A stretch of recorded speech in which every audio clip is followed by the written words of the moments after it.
Good morning, students.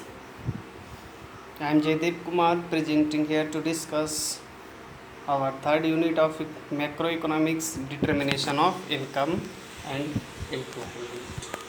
Okay, students, previous video में हम aggregate demands और इट्स कंपोनेंट टॉपिक को डिस्कस कर रहे थे, जिसमें मैंने आपको बताया कि जो डिमांड है वो माइक्रो इकोनॉमिक वेरिएबल है। इसी का जो मैक्रो इकोनॉमिक वेरिएबल होगा स्टूडेंट, वो क्या होगा? एग्रीगेट डिमांड होगा। इसके बाद मैंने आपको कैसे डिमांड की डेफिनेशन से, कैसे डिमांड के कॉन्सेप्ट से एग्रीगेट डिमांड को ड्राइव किया जा सकता है, ये कल मैंने आपसे डिस्कस किया था। इसके बाद एग्रीगेट डिमांड का कॉन्सेप्ट आपके साथ डिस्कस किया था, ठीक है। और उसके बाद मैंने आपको बताया कि एग्रीगेट डिमांड ही क्या है स्टूडेंट्स? एग्रीगेट एक्सपेंडिचर होता है। यानी आप जो डिमांड करते हैं वही एक्सपेंडिचर है, या आप जो एक्सपेंडिचर करना चाहते हैं वही क्या है? एग्रीगेट डिमांड होता है। ओके, इसके बाद मैंने आपसे components of aggregate demand discuss किए, जिसमें मैंने आपको बताया कि इकोनॉमी के 4 सेक्टर होते हैं और चारों सेक्टर में जो अलग अलग सेपरेट एक्सपेंडिचर किया जाता है वही एक्सपेंडिचर क्या है? वो एग्रीगेट डिमांड के कंपोनेंट्स हैं। और चारों सेक्टर के मैंने अलग अलग कंपोनेंट्स आपसे डिस्कस किए थे।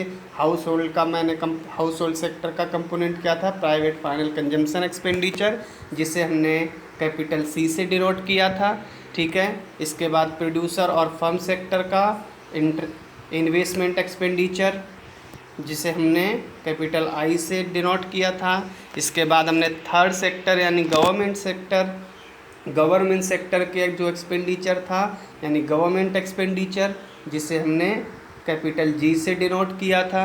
और चौथा जो हम लोगों ने component of aggregate demand discuss किया था वो था फॉरेन सेक्टर का नेट एक्सपोर्ट, जिसे हमने एक्स माइनस एम से डिनोट किया था। ओके स्टूडेंट्स, फिर मैंने आपको बताया था इसी प्रीवियस वीडियो में कि जो एग्रीगेट डिमांड है उसको हम एक इक्वेशन की फॉर्म में लिख सकते हैं, यानी aggregate demand is equal to C plus I plus G plus X minus M. अगर हम एग्रीगेट डिमांड को ए डी से डिनोट कर दें तो इसे ऐसे भी लिखा जा सकता है student, A D is equal to C plus I plus G. यहाँ पर मैंने कहा, कल बताया था, आपको मिस हो गया तो वो लिख लेंगे, plus G plus X minus M. Okay, फिर मैंने आपको बताया था here we are concern only two sector economy so be right, यानी मैंने बताया था कि हमारे जो सिलेबस में वो 2 सेक्टर इकोनॉमी है, इसीलिए हम केवल 2 सेक्टर यानी हाउस होल्ड और प्रोड्यूसर सेक्टर के ही कंपोनेंट्स को एग्रीगेट डिमांड मान लेते हैं। और सिंप्लीफिकेशन के लिए यानी स्टडी को थोड़ा इजी बनाने के लिए, सिंपल बनाने के लिए भी हम क्या करते हैं? गवर्नमेंट और एक्स माइनस एम यानी नेट एक्सपोर्ट को हम छोड़ देते हैं। केवल सिंप्लीफिकेशन के लिए हम एग्रीगेट में कंजम्पशन और इन्वेस्टमेंट को ही इंक्लूड कर लेते हैं। ओके स्टूडेंट, इतना हम प्रीवियस वीडियो में डिस्कस कर चुके थे। अब स्टूडेंट्स, हम इस वीडियो में जो डिस्कस करने वाले हैं वो mathematical presentation of aggregate demand को डिस्कस करने वाले हैं। यानी हम मैथमेटिक्स की फॉर्म में यानी न्यूमेरिकल की फॉर्म में एग्रीगेट डिमांड को कैसे लिख सकते हैं।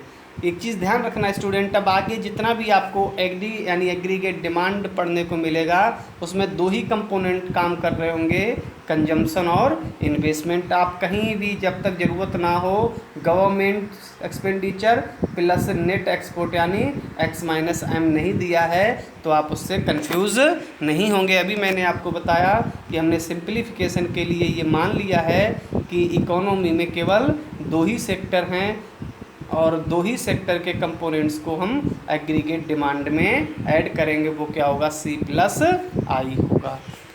ओके स्टूडेंट, तो देखिए मैथमेटिक्स की यानी न्यूमेरिकल फॉर्म में हम कैसे एग्रीगेट डिमांड को प्रेजेंट कर सकते हैं। तो जा देखिए, we can present to aggregate demand by an imaginary table. एक इमेजिनरी यानी काल्पनिक, एक्चुअल नहीं है, लेकिन ये टेबल जो हम लेंगे वो इमेजिनरी होगी और बिल्कुल वैसे ही काम करेगी जो एक्चुअल सिचुएशन में काम करेगी, which is known as aggregate demand schedule. यानी जो हम इमेजिनरी टेबल ले रहे हैं एग्रीगेट डिमांड को न्यूमेरिक फॉर्म में प्रेजेंट करने को, इसको क्या कहा जाता है स्टूडेंट? एग्रीगेट डिमांड शेड्यूल कहा जाता है। यानी इसे हिंदी में कहा जाता है स्टूडेंट समग्र मांग अनुसूची। ठीक है, तो देखिए मैंने आपको बताया कि जो एग्रीगेट डिमांड होगा वो C+I यानी कंजम्पशन और इन्वेस्टमेंट ही होगा। तो देखिए हमने यहाँ पर कंजम्पशन लिखा हुआ है, ठीक है, और यहाँ इन्वेस्टमेंट लिखा हुआ है और ये लेवल ऑफ इनकम दिया हुआ है। यानी यहाँ इनकम का मतलब क्या होगा स्टूडेंट, ये बात आप बहुत ध्यान से समझ लीजिए। जब भी आप मैक्रो इकोनॉमिक्स में आप इनकम वर्ड यूज़ करेंगे, इनकम टर्म यूज़ करेंगे तो इसका मतलब होगा स्टूडेंट नेशनल इनकम। क्या होगा? नेशनल इनकम, यानी इनकम ऑफ सिविलियंस। जितने भी हमारे नागरिक हैं, जितने भी हमारे नॉर्मल रेजिडेंट्स हैं, उन सभी की इनकम को नेशनल इनकम कहा जाता है। और ये जो इनकम टर्म यूज होगा इसका हर बार मतलब क्या होगा स्टूडेंट? नेशनल इनकम होगा। ओके, यानी यहाँ जो फर्स्ट कॉलम दिया है ये नेशनल इनकम है, दूसरा कॉलम कंजम्पशन है, तीसरा कॉलम इन्वेस्टमेंट है। ओके, तो हमने ये इमेजिनरी एक टेबल ले ली है। अब इसको डिस्कस करते हैं स्टूडेंट्स। देखिए इनकम के सेगमेंट में आप देख रहे होंगे कि इनकम ज़ीरो है। जब इनकम ज़ीरो है तो यहाँ कंजम्पशन 80 रुपीज़ हम लोगों ने लिखा हुआ है। क्या ये पॉसिबल है कि इनकम किसी पर्सन की ज़ीरो हो फिर भी वो कुछ कंजम्पशन कर रहा हो? यस, पॉसिबल है। हम एक एग्ज़ाम्पल लेते हैं। मान लीजिए एक बेगर है, ठीक है, और इसके पास कोई इनकम नहीं है, कोई इनकम नहीं है, इसके पास ज़ीरो इनकम है। तो क्या ये भूखा मर जाएगा? कुछ खाएगा नहीं, कुछ कंजम्पशन नहीं करेगा? करेगा, भीख मांगेगा, बेगरी करेगा, लोगों से मांग के खाएगा।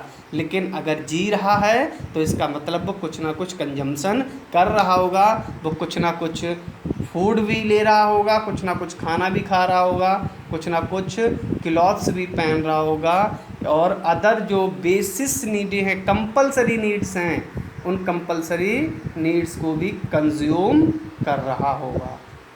ठीक है, यानी एक ऐसा कंजम्पशन स्टूडेंट्स जो लेवल ऑफ इनकम पर डिपेंड नहीं है। देखिए लेवल ऑफ इनकम ज़ीरो है फिर भी कुछ ना कुछ कंजम्पशन हुआ।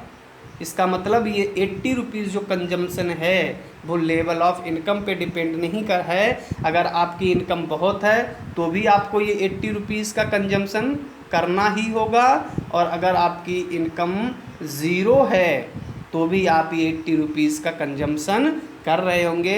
यानी 80 रुपीज़ का जो ये कंजम्पशन है, ये 80 रुपीज़ का कंजम्पशन कैसा होगा? फ्री फ्रॉम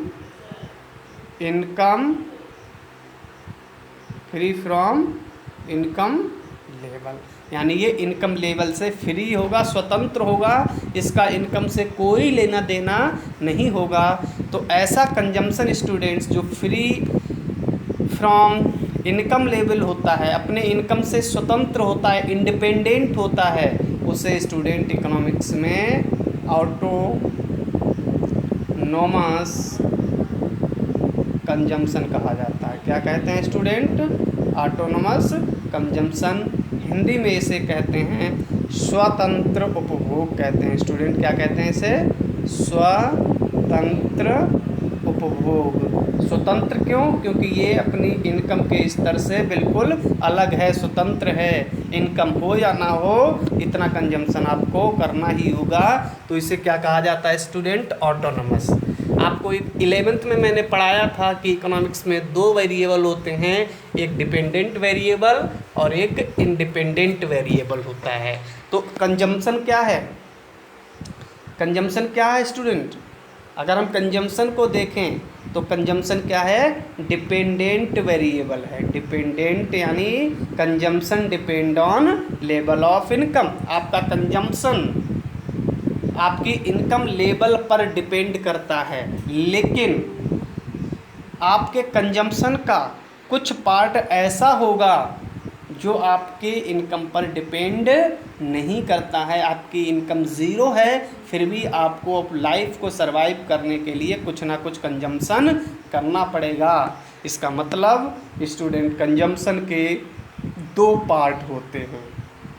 कंजम्पशन के कितने पार्ट होंगे स्टूडेंट्स? दो पार्ट होते हैं कंजम्पशन के। एक को हम कहते हैं ऑटोनमस,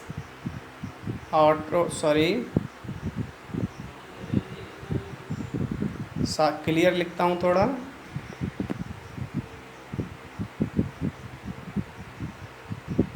ऑटोनोमस, और दूसरा स्टूडेंट होता है इंड्यूस्ड।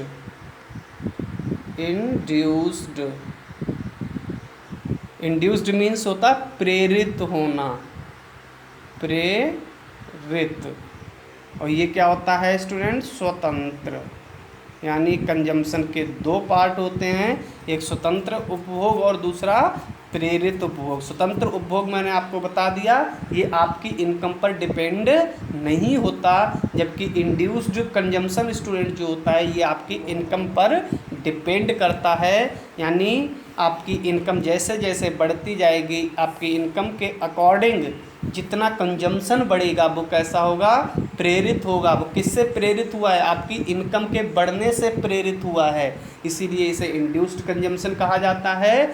और ऐसा कंजम्पशन जब आपकी इनकम भले ही ज़ीरो क्यों ना हो, फिर भी आपको वो कंजम्पशन कंपलसरी करना ही पड़ता है। वो आपकी इनकम से कोई मतलब नहीं रखता, तो उसे स्टूडेंट क्या कहा जाता है? ऑटोनोमस कंजम्पशन कहा जाता है। ओके, यानी किसी भी पर्सन का कंजम्पशन कुछ ना कुछ हो सकता है, इवन उसकी इनकम भले ही ज़ीरो क्यों ना हो।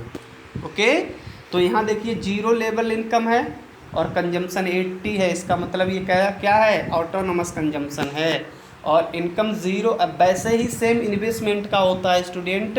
इन्वेस्टमेंट के भी दो पार्ट होते हैं, एक ऑटोनोमस इन्वेस्टमेंट, दूसरा इंड्यूस्ड इन्वेस्टमेंट।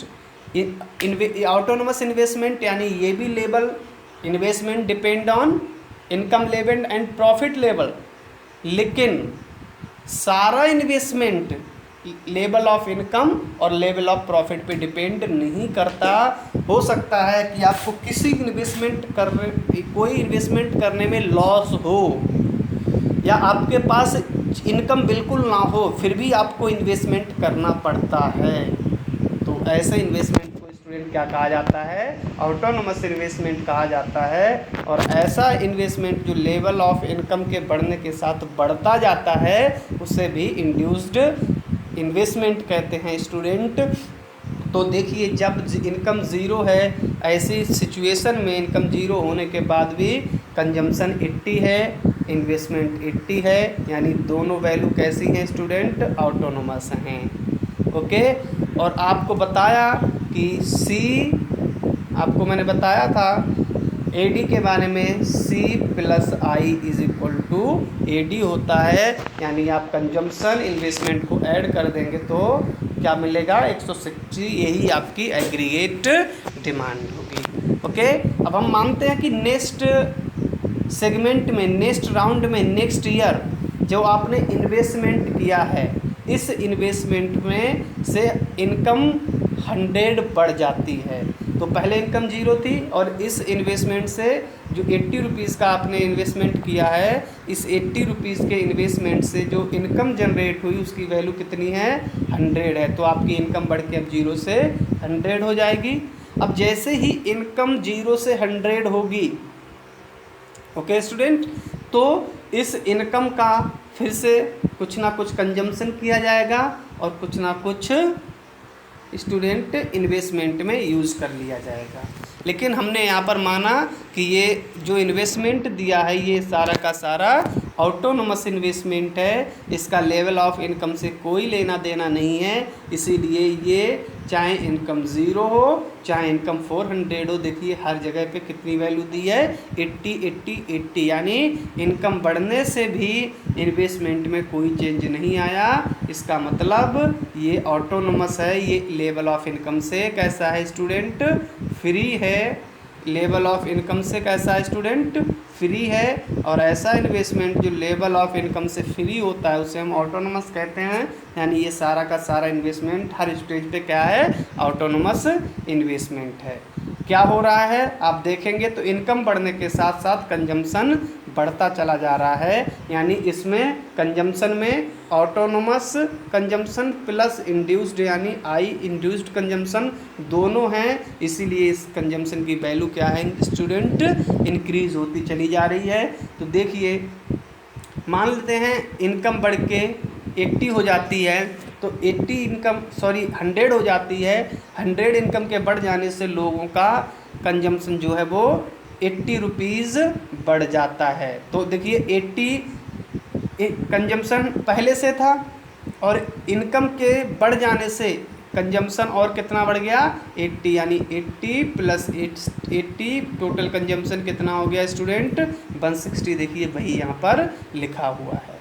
ओके, और ये ऑटोनोमस फिर से 80 ही रहेगा और दोनों को जब आप प्लस करेंगे तो कितना हो जाएगा स्टूडेंट, ये 240 हो जाएगा, जो क्या है, जो कि एग्रीगेट डिमांड है। ओके, अब नेक्स्ट ईयर में फिर से इनकम आपकी, क्योंकि हर बार इन्वेस्टमेंट कितना हो रहा है स्टूडेंट 80 हो रहा है ना, तो 80 इन्वेस्टमेंट से इनकम कितनी बढ़ रही है 100, तो इस 80 इनकम से भी इन्वेस्टमेंट से फिर से इनकम 100 बढ़ जाएगी।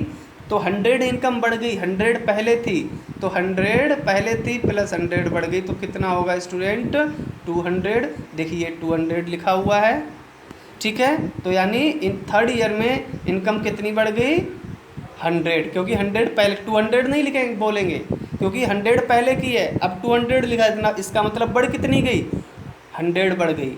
तो 100 इनकम बढ़ती है तो आपको बताया कि कंजम्पशन कितना बढ़ेगा फिर से 100 पे 80, पहले कितना था 160, यानी टोटल कंजम्पशन कितना हो जाएगा स्टूडेंट अब 240 हो जाएगा।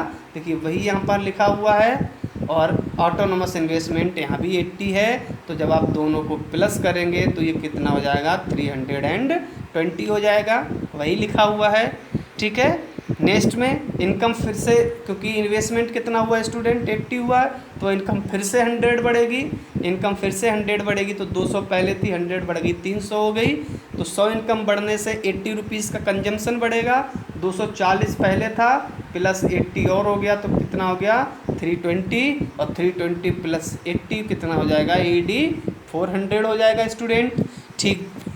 नेक्स्ट स्टेप में क्या है, इन्वेस्टमेंट स्टूडेंट कितना है 80 है, यानी इनकम कितना इंक्रीज कर देगा ये 100 की, तो 300 पहले थी, इनकम 100 और बढ़ गई तो टोटल इनकम 400 हो गई। इनकम कितना इंक्रीज हुआ 80, तो कंजम्पशन अब कितना इंक्रीज होगा 80 और 320 स्टूडेंट कंजम्पशन पहले का था 80, कंजम्पशन 100 इनकम बढ़ने की वजह से हो गया, तो टोटल कंजम्पशन अब कितना हो जाएगा स्टूडेंट 400 हो जाएगा। 80 इन्वेस्टमेंट फिर से होगा, यानी 400 प्लस 80 कितना टोटल हो जाएगा 480 जो कि एग्रीगेट डिमांड होगा। तो देखिए स्टूडेंट, आप जब कंजम्पशन और इन्वेस्टमेंट दोनों को ऐड करते जाते हैं तो आपको जो भी वैल्यू मिलती है ये वैल्यू क्या कहलाती है स्टूडेंट, एग्रीगेट डिमांड कहलाती है। ओके, और इस पूरी टेबल को हम क्या कहते हैं, एग्रीगेट डिमांड शेड्यूल कहा जाता है। स्टूडेंट ध्यान रखना, एग्रीगेट डिमांड शेड्यूल, जब भी आप एग्रीगेट डिमांड के कंपोनेंट्स के साथ कोई टेबल बनाएंगे तो उसे क्या कहेंगे, एग्रीगेट डिमांड शेड्यूल कहेंगे। ओके, अब देखिए इसी टेबल को देखिए, जब आपको डेटा मिल गया है इतना सारा, तो इस डेटा को अगर हम ग्राफ में प्लॉट कर दें, जो ग्राफ में प्लॉट कर दें, तो जब ग्राफ में आप कंजम्पशन को प्लॉट करेंगे और इनके सभी पॉइंट्स को मिलाएंगे तो जो भी कर्व मिलेगा वो क्या होगा स्टूडेंट, कंजम्पशन कर्व होगा।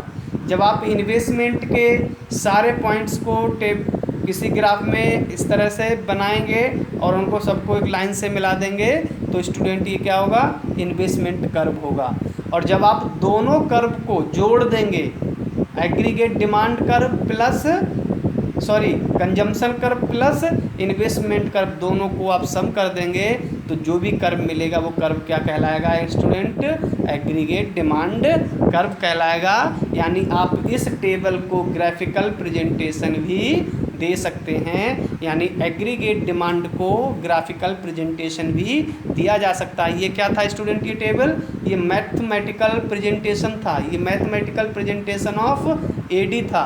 अगर आप इन्हीं सारे डेटा को किसी ग्राफ पर प्लॉट कर दें तो वो graphical presentation of aggregate demand हो जाएगा। ओके, तो नेक्स्ट हम क्या डिस्कस करने वाले हैं, डायग्रामेटिकल या graphical representation of aggregate demand को हम लोग डिस्कस करने वाले हैं। ओके, तो देखिए आप एक बार इस टेबल को पहले ध्यान से देख लीजिए। इसमें लेवल ऑफ इनकम कोई सा भी हो, हर एक पे जो ऑटोनोमस इन्वेस्टमेंट की वैल्यू है वो 80 है। यानी इसका जो ग्राफ बनेगा वो कैसा बनेगा स्टूडेंट, बिल्कुल पैरेलल बनेगा, ठीक है। लेकिन इसका देखिए ये कंजम्पशन इनकम बढ़ने के साथ बढ़ता जा रहा है। इसका मतलब इसका जो हम ग्राफ बनाएंगे स्टूडेंट वो इनकम एक्सिस के साथ इंक्रीजिंग फॉर्म में होगा, ठीक है। तो देखिए स्टूडेंट्स, हम इसे कोशिश करते हैं ड्रॉ करने की। जो आपको मैंने बताया था कि इकोनॉमिक्स में ज़्यादातर जो डायग्राम यूज़ किए जाते हैं वो एल शेप्ड यूज़ किए जाते हैं। यानी हम जो डायग्राम बनाएंगे वो कुछ इस तरह से बनाएंगे। 11th में बहुत कई बार हमने इस डायग्राम को बनाया है। यहाँ पे पॉइंट 0 रख देंगे स्टूडेंट्स, ठीक है। यहाँ पर हम इसे फिर से बना लेते हैं, यहाँ से शुरू करेंगे, ठीक है। ये ओरिजिन पॉइंट हो जाएगा। हॉरिजेंटल एक्सिस पर हम लोग इनकम यानी नेशनल इनकम को रख सकते हैं, ओके। और वर्टिकल एक्सिस पर स्टूडेंट हम एग्रीगेट डिमांड को रख सकते हैं, जो इज इक्वल टू क्या है, C प्लस I के बराबर है, ठीक है। अब देखिए हमने जो एग्ज़ाम्पल देखा था, प्रीवियस एग्ज़ाम्पल देखा था स्टूडेंट्स, उसमें हमने देखा था जब इनकम 0 था, इस पॉइंट ओरिजिन पॉइंट पर वैल्यू कितनी मानते हैं, 0। तो जब इनकम 0 था तो इन्वेस्टमेंट की वैल्यू क्या थी, 80। यानी हमें एक पॉइंट यहाँ मिल जाएगा ऐसे। जब इनकम 100 हुई तो जब इनकम 100 हुई स्टूडेंट्स तो इन्वेस्टमेंट की वैल्यू क्या थी, अगेन 80, ठीक है। इनकम 200 थी तो इन्वेस्टमेंट की वैल्यू क्या थी स्टूडेंट, अगेन 80 एंड अगेन 80। यानी हर पॉइंट पर क्या थी, 80। और आप जब इन दोनों को मिला देंगे सभी पॉइंट्स को तो आपको ये इन्वेस्टमेंट कर्व मिलेगा जो हॉरिजेंटल एक्सिस के बिल्कुल, इस एक्सिस के बिल्कुल कैसा है स्टूडेंट, पैरेलल है, ओके, ठीक है। अब देखिए, अब हम कंजम्पशन को इसी में प्लॉट करते हैं। तो हमने कंजम्पशन को भी देखा, जब इनकम कितनी थी, 0 थी, इनकम 0 थी तो हमारा कंजम्पशन स्टूडेंट कितना था, 80। यानी इसी पॉइंट पर था, यहाँ पर था ना, दोनों 80 ही थे 0 इनकम पर। तो यहाँ पे इनकम कैसी हो गई, 0, ओके। अब जैसे ही इनकम 0 से बढ़कर 100 होती है स्टूडेंट तो कंजम्पशन बढ़ के कितना हो जाता है, 160। कितना, 160। यानी इस पॉइंट से कहीं ऊपर होगा। ये पॉइंट कितने का, 80 का, तो 160 कहाँ होगा, इससे कहीं ऊपर होगा, ठीक है। जब इनकम बढ़कर स्टूडेंट 200 हो जाती है तो हमारा कंजम्पशन 80 और बढ़ जाता है। तो यहाँ कितना था, 160 था, इस पॉइंट पर 160 था। तो इस अब 200 पर ये 80 है, यहाँ 100 पर कितना है, 80। लेकिन कंजम्पशन कितना था 160, 200 इनकम पर कंजम्पशन 80 और बढ़ गया तो 160 और 80 कितना 240 हो गया, यानी वो इससे भी कहीं ऊपर यानी यहाँ होगा। ऐसे ही हर लेवल ऑफ इनकम जैसे 300 होगा या 400 होगा तो इनकम क्या करता जाता है, बढ़ता जाता है कंजम्पशन, तो इसी तरह से ये बढ़ता हुआ होगा। और जब आप इन सबको मिलाएंगे तो आपको एक कर्व मिलेगा जिसे आप क्या कहेंगे स्टूडेंट, कंजम्पशन कर्व कहेंगे ना। ओके, और अब देखिए आपको दोनों को समेशन करना है, दोनों को ऐड करना है। तो ऐड कहाँ करेंगे, एग्रीगेट डिमांड किस एक्सिस पर है स्टूडेंट, वर्टिकल एक्सिस पे है। तो हम क्या करेंगे, दोनों का वर्टिकल समेशन करेंगे ना। आपको 11th में मैंने बताया था कि जब आप कर्व का दो तरह से समेशन कर सकते हैं, एक हॉरिजेंटल समेशन और एक वर्टिकल समेशन। तो देखिए AD हमें कैलकुलेट करना है और AD क्या होता है, C प्लस I दोनों का सम होता है। तो हम क्या करेंगे, दोनों का वर्टिकल समेशन करेंगे, तब हमें क्या मिलेगा, एग्रीगेट डिमांड मिल जाएगा ना, एग्रीगेट डिमांड मिल जाएगा। तो वर्टिकल समेशन कीजिए। तो यहाँ से पहले ये वैल्यू देखिए स्टूडेंट, पहले हम वैल्यू किसकी देखते हैं, इन्वेस्टमेंट की कितनी है 80 है ना, 80 है। तो जी यहाँ तक कितना पॉइंट है 80 है, और C की वैल्यू भी कितनी है यहाँ पर स्टूडेंट 80 है, यानी इस 80 में 80 को आपको ऐड करना होगा ना, तो ये टोटल कितना होगा 160। और 160 का पॉइंट देखिए यहाँ पर ये दिया था ना, तो यानी 160 कहाँ होगा, यहाँ कहीं आके 160 मिल जाएगा ना आपको, यानी 160 का पॉइंट स्टूडेंट कितना होगा, यहाँ पर होगा। ये 160 का 80 प्लस 80 यानी 160 दोनों को समेशन कर रहे हैं, ठीक है। तो आपको अब जो नया पॉइंट स्टूडेंट इसमें मिल जाएगा, ठीक है, वो क्या होगा, ये होगा। अगले पॉइंट पर 160 प्लस 80 कितना हो जाएगा 240। तो देखिए 100 पर 240 की वैल्यू कहीं यहाँ पर आएगी। इसी तरह से जब आप दोनों को ऐड करते जाएंगे तो इस तरह से आपको कुछ पॉइंट मिल जाएंगे, और जब आप इनको एक लाइन से मिलाएंगे स्टूडेंट तो ये क्या होगा, तीसरा कर्व AD होगा। समझ गए, हमने C प्लस I का क्या किया, वर्टिकल समेशन किया। तो ओरिजिन पॉइंट से स्टूडेंट यहाँ तक जो आ गया ये इन्वेस्टमेंट आ गया, और इस पॉइंट से यहाँ तक जो वैल्यू आ गई स्टूडेंट, ये वैल्यू क्या हो गई, कंजम्पशन की हो गई। यानी दोनों को मिला के जब हमने इस पॉइंट पर एक डॉट लगाया तो ये टोटल वैल्यू क्या हो गई, C प्लस I यानी एग्रीगेट डिमांड। यानी यहाँ से ऊपर जितने भी ये पॉइंट आपको मिलेंगे ये सारे के सारे पॉइंट क्या होंगे, AD होंगे। ओके स्टूडेंट्स, तो देखिए इसका ग्राफ मैंने इधर ऊपर बनाया हुआ भी है, एक बार मैंने कैसे बनाया ये बना के दिखा दिया। अब आप ऊपर जो ग्राफ इसका एक्चुअल में बना हुआ है उसको आप देखिए, ठीक है। ये देखिए ग्राफ सेम वैसे ही बना हुआ है। ये पॉइंट जो है I है सॉरी इन्वेस्टमेंट है, ठीक है। इसमें ये कंजम्पशन का कर्व है। दोनों को हमने जब वर्टिकल समेशन स्टूडेंट कर लिया, यहाँ से जब हमने इनका वर्टिकल समेशन कर लिया तो ये वैल्यू कितनी 80 आ गई आपकी, किसकी, इन्वेस्टमेंट की, और ये 80 वैल्यू स्टूडेंट किसकी आ गई, कंजम्पशन की। और दोनों को जब आपने सम कर दिया तो कितना मिल गया 160, यानी ये पॉइंट क्या है 160 का पॉइंट होगा। ओके, तो आप इस वीडियो को अब ध्यान से देख लीजिए, ठीक है। हम लोगों ने एग्रीगेट डिमांड डिस्कस कर लिया कि व्हाट इज़ एग्रीगेट डिमांड। इसके बाद हम लोगों ने डिस्कस कर लिया कि what is the component of demand, ठीक है। और इसके बाद हम लोगों ने डिस्कस कर लिया कि मैथमेटिकल रिप्रेजेंटेशन ऑफ डिमांड, और लास्ट में हम लोगों ने डिस्कस किया डायग्रामेटिकल यानी या graphical presentation of aggregate demand. Okay students, तो आप इस वीडियो को आराम से देखिए, समझने की कोशिश कीजिए। कोई कन्फ्यूज़न कोई प्रॉब्लम आए तो मेरे साथ डिस्कस कीजिए, मैं आपकी प्रॉब्लम रिसॉल्व करूँगा, ठीक है। इसी वीडियो को आप देख लीजिए, हम जो गूगल मीट क्लास करेंगे उस क्लास में इससे ही रिलेटेड डिस्कस करेंगे।